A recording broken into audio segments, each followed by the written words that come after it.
What's up, Denver? Chris Lopez here, and today's podcast, we're going to be talking about roofs. We've all dealt with them. If you haven't bought an investment property or house hack yet, you eventually will. You buy a house out here in Colorado, sooner or later, you're dealing with a roof. So very common issue in transactions, especially with the high winds, the hail damage we get. Very, very common to see roof issues. So on today's podcast, that's what we're talking about. I have an expert here who knows about roofs. Dennis Miller with the Best Roofing Company is here to talk about what investors, what agents need to know when it comes to looking at their roofs. A lot of times it comes around when it's time to buy or sell. Good morning, Dennis. Happy New Year. Good morning. Happy New Year to you as well. Yeah, man. Very, very glad to have you here. So obviously we're going to jump into a lot of details about roofs, but give us a little bit of background just on you and your company and what you do out here in Denver. So company has been around since 2020. So I got started right after the pandemic hit. I have 7 years of experience now. I worked for a couple companies, grew the companies, and then decided that I didn't like managing or putting out fires for my employees.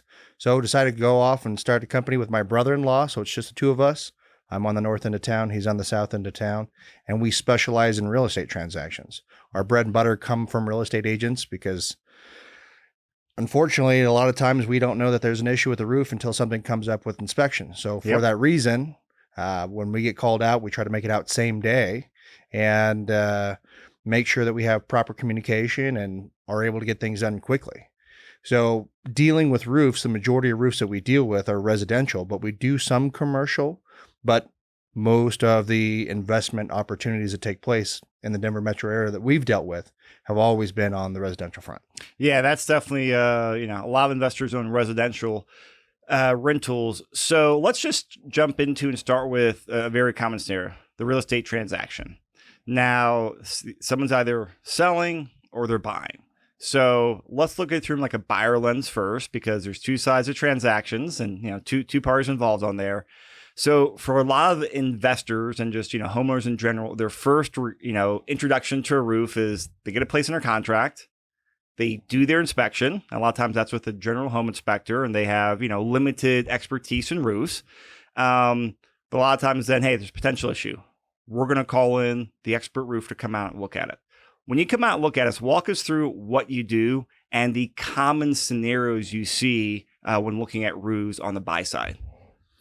So the first thing that we do when we go to inspect a roof is we look at the general condition from the ground, because a lot of times folks will assume that the roof is good because when they're standing on the ground looking at it, they assume that it's good. They're not up on the roof looking down on it. So see if there's anything that I can notice right off the bat: granular loss, missing shingles. If there's drip edge, what that'll tell me is the age of the roof, because code used to not have a requirement to have drip edge all the way around the house. But what year did that come into play?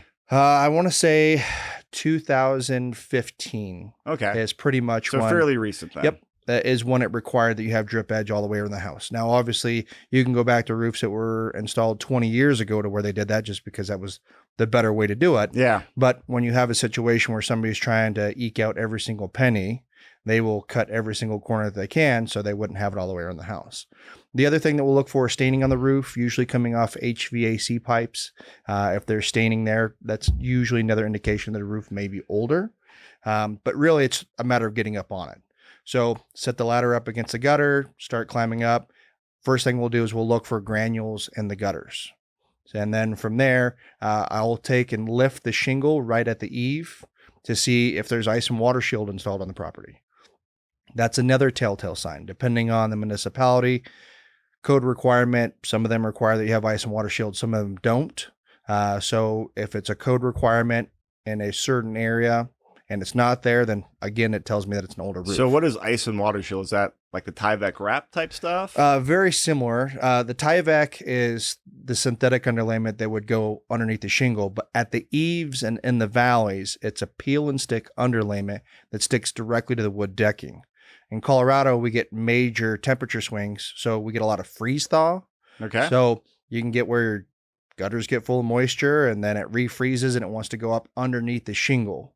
So what the ice and water shield is, it protects the wood decking from that moisture hitting it. So that way you're not potentially rotting your wood. So how far does that go up? I mean, 6 inches, 10 3 inches? feet. 3 feet. Okay. So it depends on the property. So if you have long overhangs, typically you want to go 24 inches into a heated wall.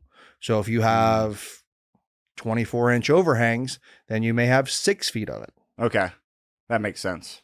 So, and not everywhere requires that you have ice and water shield. And I'll just pick on Denver, for instance. It's not a code requirement to have ice and water shield in Denver.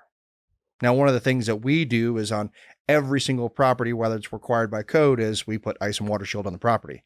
It's a cheap insurance policy, so I never have to get called out for a leak. Because it's just a little extra work for while you're up there, right? Exactly. So a way that I look at it is, if this was my property, how would I want the roof installed? And that's the way I install it. So on every single property that we're going to be re-roofing, we're going to install ice and water shield on the eaves and the valleys. Okay.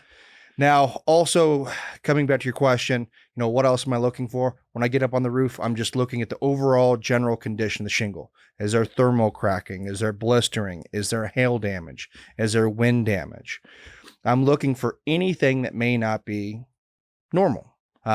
Nail pops, where the nail has essentially started working its way back out from the wood, from the expansion and contraction from the heat and the cool. So anything that could be a potential issue, that's what I'm looking for when I get up on the roof. Okay. So you do the inspection on there, and obviously you're going to come down and give a report to the investor, the client, I should say.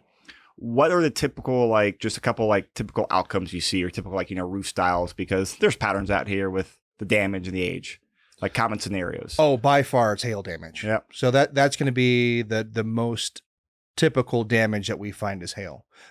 When a roof is replaced in Colorado, the majority of the time it's going to be for hail. So if you do the last 10 roofs you inspected on the buyer side for inspections, what rough number were, hey, that's hail damage insurance claim?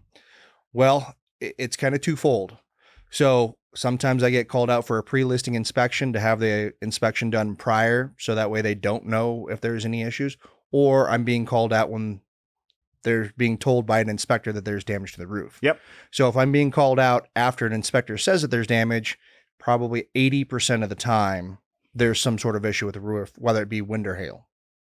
If I'm being called out for a pre-listing inspection, I would say that it's probably 40% of the time we're finding that there's an issue with the roof. Wow, even not having a pre-listing, huh? Correct. I mean, so would that be fair to surmise then means about 40% of all houses have signs of hail or wind damage then? Well, what we find is that for the homeowners that are looking to sell, a storm comes through and they assume that their roof is good because the roof isn't leaking, so they don't decide to call in a claim. And then when they go to sell, that's when the damage is found. Yep. And the issue can be, depending on who their insurance carrier is, a lot of insurance carriers have moved to the point to where you have 1 year to file a claim from date of loss or from when the storm took place. How recent is that? Well, I can tell you that because we get so much hail here in Colorado, a lot of companies are moving to where they only have 1 year. Okay. The largest insurance carrier in the state, State Farm, they have 2 years. There are other insurance companies like Progressive or Allstate that they don't have any statute of limitations on how old the storm is, but they change their policies around to where they only cover a percentage of the roof based upon the age. So we're looking at paying for everything but your deductible, or paying just a small portion of the roof depending on the age. Okay. Out of those 80% inspections, and you may not know, all this, since I assume you don't always get to replace the roofs on there, but what percentages end up then having the roofs replaced by the insurance company at full value, at a smaller value? Any rough numbers on that? So I would say that if we can trace it back to a hailstorm that took place within the last 365 days, then the likelihood of it being paid for by insurance is probably 95%. It's okay. Extremely high. Some of these insurance companies have really tightened their belt, even if we have a more recent date. And let me explain that a little bit further. So in certain parts of the Denver metro area, we've had some massive storms. 2017, and if you want to get specific dates, May 8th of 2017, June 18th of 2018, June 19th of 2018, July 4th of 2019. So when you had these big storms that had widespread devastation and the homeowners that didn't do anything, if we have a more recent storm date, say August 1st of 2022, we have a date that we can trace it back to where most insurance companies will pick up to cover the cost. Okay. But if we don't have a storm in a particular area and we're trying to go back on a storm that's 3, 4, 5 years old, that's why the insurance carriers have gone to the point where they only give you a year to file a claim or 2 years to file a claim from the date of the last storm. Okay. So if we're in a particular area to where there isn't a more recent storm date, then the probability of that roof being bought by insurance goes down significantly. All right. So, I mean, we have a lot of investors, who listen to our podcast. They own properties all over Denver metro. Sure.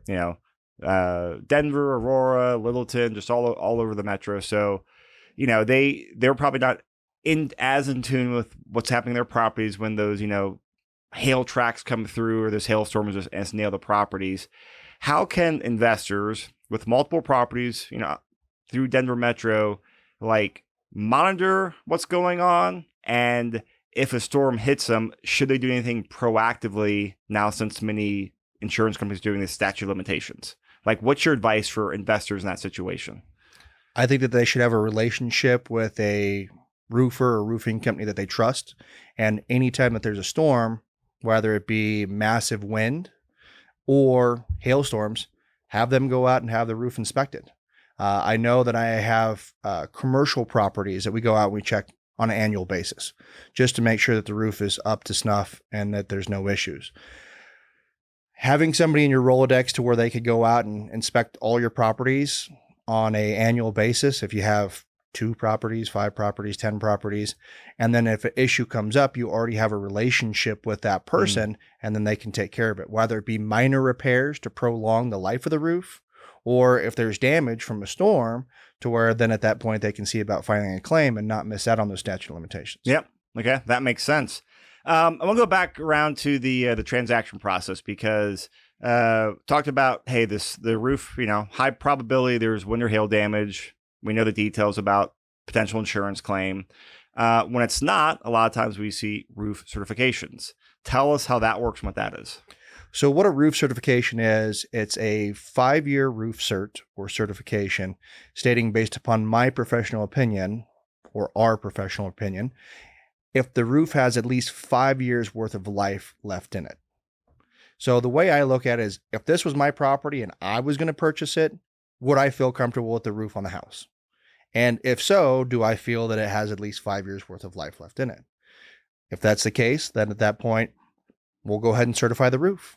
If there's minor repairs that need to be done, if there were nail pops or missing a creased shingle, flashing that's dry cracked, whatever the case may be, if there's repairs that need to be done, I carry all that stuff in my truck. So typically I can do repairs right on the spot as long as I get the green light to go ahead and do so. Yeah.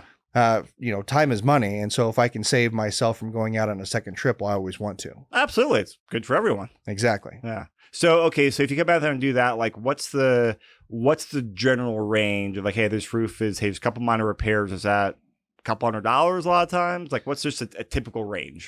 Typical roof certification is $250 to $350, depending on what repairs would need to be done. Okay. Obviously, if it's a more extensive repair. If we go out, unfortunately in Colorado, we get a lot of sun and wind. So because of that, you'll get where the south-facing slope and the west-facing slope have a lot more wear to them.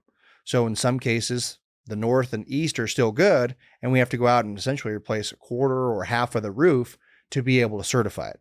So in a case like that, we'll prepare a written estimate or a verbal estimate for the investor or agent. And then once we get the green light, get on the schedule and get it taken care of. Okay. Pivoting around here, the other side of the transaction, we went through the buyer side. Now then there is the seller side, the other side of the transaction. And, as we've alluded to, there's really two main ways someone can bring their property to the market. Some homeowners and investors will do a pre-inspection, and that can include go ahead and have an inspector walk the house, a roofer check the roof, someone scope the sewer. That way they know what's going on before and can make the repairs or be ready to negotiate, or they do nothing. Walk us through, like, if they decide to go out and do the pre-inspection, like what that involves and why they should consider doing that.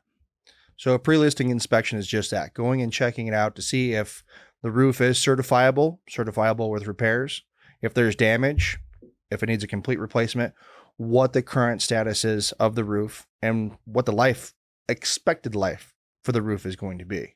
So it's very similar whether it's a seller or buyer. We're doing the exact same inspection, and then we're just reporting back, letting them know. The nice thing about having a pre-listing inspection is that if there is a high probability that there is damage, we can start working towards it. So that way the roof is already in queue to be done or done prior to it even being listed. Yep.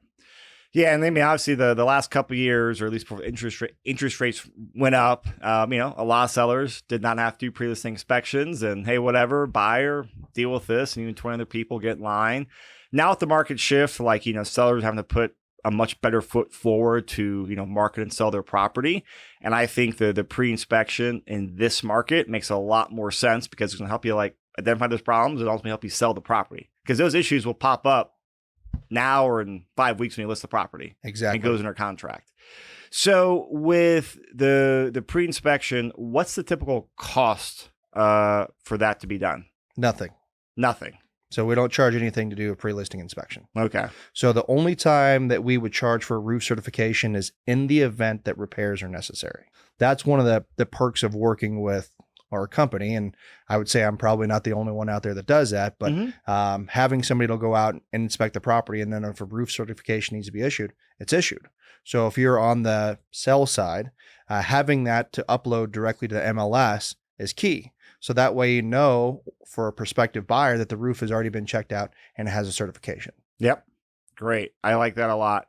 All right. So going through some my notes here, I want to talk more about hail and wind, because we touched on a little bit on the transaction side, but now getting away from the transaction on there. A few minutes ago, you alluded to having an annual inspection of your properties. So I'll use myself, for example. So I have a primary residence, I have a fourplex, primary is in Highlands Ranch, fourplex is in Westminster, a house in North Denver, and a couple of condos. And I was like, hey, Dennis, I want you to come out and check out my properties. What would that process look like? It's a matter of making a phone call and giving me the addresses. That simple? It's that simple. So I will tell you, like with the condos, if it's if it's a blanket policy with a HOA, there's really not a whole lot that's done there, because that's going to fall back on whoever the HOA is. And that's probably not worth your time to go inspect, because that's correct, out of your realm, and they usually have their own relationships. Exactly. Now, like somebody has a fourplex, like you were saying. So again, is the fourplex covered under a policy that you have, or is each individual owner of that property, do they have their own individual policy? Yeah. So what we find is that if it's covered through an HOA, usually whoever has the relationship with that HOA is going to be servicing that roof. Now I can go out and potentially look for issues, but the majority of the time, even if I find them, I'm not going to be the one to do the work. Yeah. I'm just going to say, hey, this is what I found. And then they're going to call out whoever it is that they already have that relationship with. Yeah. And that's, I figured you would talk about, the distinction between HOAs. So in that scenario of, hey, those 5 properties, probably makes sense for you to walk the non-HOA ones, because the HOA ones already have their own, hey, that's what you're paying the HOA for, is them to do their upkeep and hopefully proactive due diligence on the property. So you walk out and see the properties, and that's really just do that quick inspection. And hey, if you see the small stuff, you have the green light. Hey, if it's under a couple $100, repair it, whatever. Or if it's major, we're at the report. Is that kind of like the way you operate a lot of times? Exactly. Yeah. So if it's something as simple as sealing a couple of nails with silicone, again, because I carry everything with me, if I already have a relationship with that individual, I'm just going to do it. Yeah. I'm going to say, hey, I found these couple issues. I took care of it. Roof still has plenty of life left in it. Hey, I found damage to this area. We need to take care of this. Whatever needs to be done to prolong the life of that roof is really the most important thing. And if there is damage, you do not want to miss out on the opportunity to claim filed. Yeah. And I will tell you that when you have a fresh storm or fresh storm damage, it's way easier to see it versus than if it's a year old or 2 or 3 or 4 years. Because as the storm damage ages, it changes in color. If you think of it like a bruise, like if you were to bruise your leg, it's going to be a black bruise and then eventually it goes away. Mm-hmm. Same thing with a shingle. When you have a bruise, it's black. And typically you have granular loss. And then over time, because there's no granules there, that black turns to gray. And that's also where you can get pushback from an insurance company potentially wanting to pay for a roof because they usually say, hey, this is old damage. That's congruent with nothing that was fresh. And so over the years, I've talked to a lot of insurance agents, just people in the industry, just talking about, the high claim rate in Colorado for, hail or, hail and wind damage, to cars and to roofs. And, I don't know the numbers, but it's always been like kind of a bleak sentiment and not like a great trend with, hey, there's a lot of stuff happening. Insurance companies are, raising their premiums or they're forecasted, some are losing money. I'm kind of curious from your perspective, like what's your gut and what's your professional opinion as to the landscape with insurance rates, insurance premiums, and just the outlook in general for Colorado?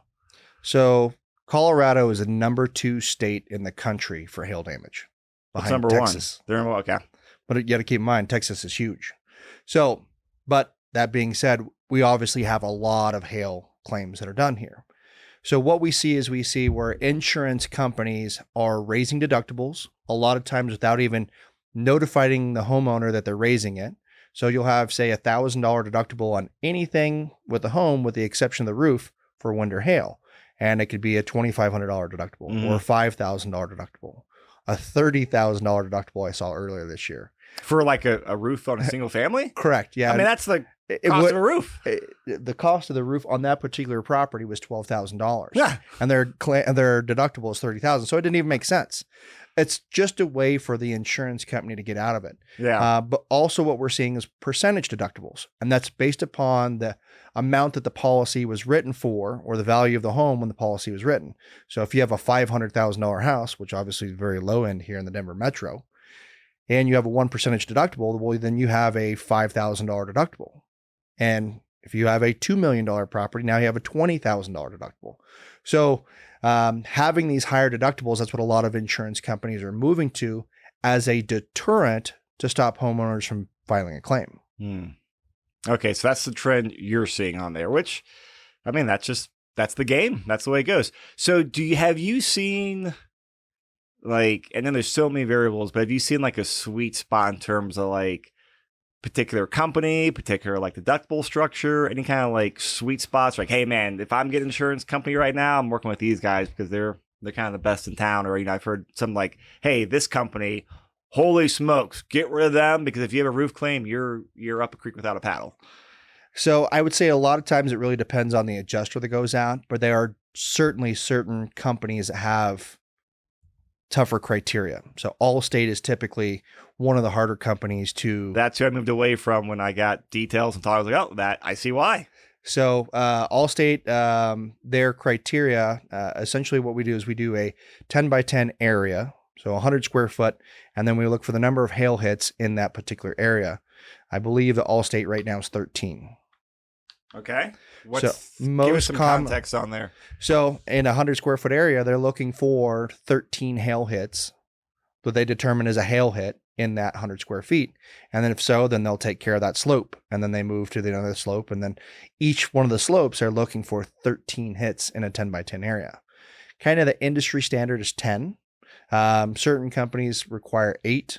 Other companies out there, they don't have a set number per se, because you could have one slope that has 30 hits in a 10 by 10 area or more. And then you could have another slope to where there's none. So you could have where an insurance company is saying, hey, if there's damage to more than 50% of the roof, we're going to take care of it. Or if there's more than 70%, you have some where they're pushing back and they're only wanting to do repairs, repair a certain slope versus doing the entire roof. So the adjuster comes out and does this 10 by 10 analysis across the whole roof. Correct. So each slope. So if you have a basic house that faces east-west, well, then there's only 2 slopes. But most houses are going to have 4 slopes. So they're going to look at northeast, south, and west. most storms throughout the Denver metro area move from the southwest northeast. So you have more damage to the west and south facing slopes than you do to the east and the north almost every single time. Occasionally you'll have an anomaly to where you get it to where it comes in from a different direction. Earlier this year, we had a storm up in northern Colorado to where the storm moved just the opposite way. It moved southwest. So the north and the east facing slopes were the sides that were affected the most. Okay. And so the adjuster comes out and looks at this and they look at all the slopes.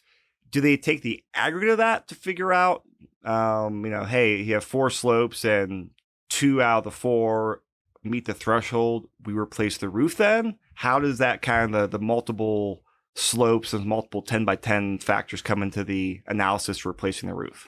Great question. Again, it's going to fall back on either the adjuster that comes out, but what we're finding is that most adjusters that are coming out now are not the decision makers. So they're just basically some glorified person that's going to go out, take pictures and send it to somebody sitting at a desk somewhere in Kansas or Texas. And that's the person that's the actual decision maker. So it used to be the adjusters would kind of make the decision. Now Correct. It's being centralized to a home office somewhere. Yep. So you've basically taken some of the responsibility away from we'll call it the field adjuster, because that's what they are. They're out in the field doing the inspection. But what we're finding is that more than 50% of the time, that individual is not the one making the decision. So you can't be extra nice to that person or try to sway that person one way or another, because at the end of the day, it's somebody sitting at a desk just looking at pictures, determining whether they're going to approve it or not. Okay. That makes sense. Awesome. Well, this has been really insightful, Dennis. Like, the nuanced stuff I always find enjoyable to talk about, because every real estate investor has dealt with this, or they will. It's a matter of when, not if, when it comes to, roofs and sewers out here. How can people get a hold of you if they want to have you come out and check out a property or pick your brain for a few questions? Certainly. Best way is going to be cell phone. So either call or text. My direct number is 303-929-9196, or you can email me. My email is dennis@bestroofroofing.com. Cool. And we'll put all that in the show notes too, so people can check out below the audio, below the video. Awesome. Dennis, thank you so much, man. I enjoyed this. I learned a few things. So I appreciate your time, man. Thank you so much. You're very welcome.